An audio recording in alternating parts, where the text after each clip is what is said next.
প্রতাপগড় বিধানসভা কেন্দ্রের ৩৩ নম্বর বুথে স্থানীয় বিজেপি মন্ডল কমিটির উদ্যোগে প্রধানমন্ত্রী নরেন্দ্র মোদীর মন কি বাত শ্রবণ অনুষ্ঠান অনুষ্ঠিত হলো। উপস্থিত ছিলেন সদর এবং আরবান বিজেপি জেলা সভাপতি অসীম ভট্টাচার্য সহ অন্যান্য নেতৃত্ব।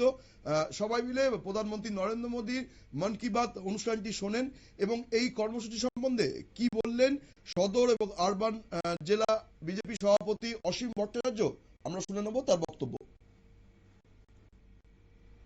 দেখুন, আমাদের দেশের যশস্বী প্রধানমন্ত্রী নরেন্দ্র মোদীজি 2014 সালে ভারতবর্ষের প্রধানমন্ত্রী হিসেবে শপথ গ্রহণ করে ভারতবর্ষের প্রত্যেকটা স্তরের মানুষদেরকে সার্বিকভাবে ডেভেলপমেন্ট করার জন্য উনি যে অঙ্গীকারবদ্ধ, তারই একটা জ্বলন্ত উদাহরণ আজকের এই মন কি বাত।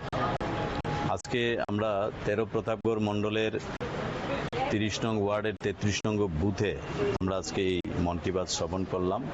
আমাদের প্রারম্ভিক পর্বে আমাদের প্রদেশ সভাপতি রাজ্যসভার সাংসদ রাজীব ভট্টাচার্য মহোদয় আমাদের এখানে উপস্থিত ছিলেন।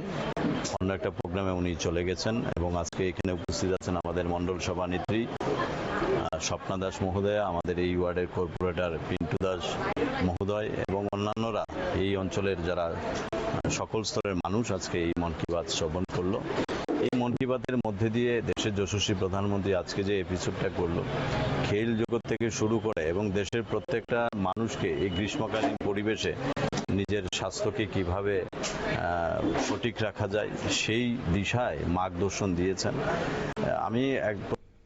আমরা শুনে নিলাম সদর জেলা এবং সভাপতি সদর এবং আরবান জেলা সভাপতি অসীম ভট্টাচার্যের বক্তব্য। তিনি জানালেন যে আজ মন কি বাত অনুষ্ঠানে প্রধানমন্ত্রী তাপপ্রবাহ থেকে রক্ষা পাওয়ার জন্য দেশবাসীকে পরামর্শ দিয়েছেন। পাশাপাশি যেভাবে উন্নয়নের কাজ চলছে, ক্রীড়া পরিকাঠামো গড়ার ক্ষেত্রে যে উন্নয়নের কাজ চলছে সেই সম্বন্ধেও তিনি অবহিত করেছেন এবং এই ধরনের অনুষ্ঠান কিন্তু দেশের মানুষকে যথেষ্টই উৎসাহব্যঞ্জক দেয় এবং অনুপ্রেরণা দেয় বলেও তিনি দাবি করেছেন।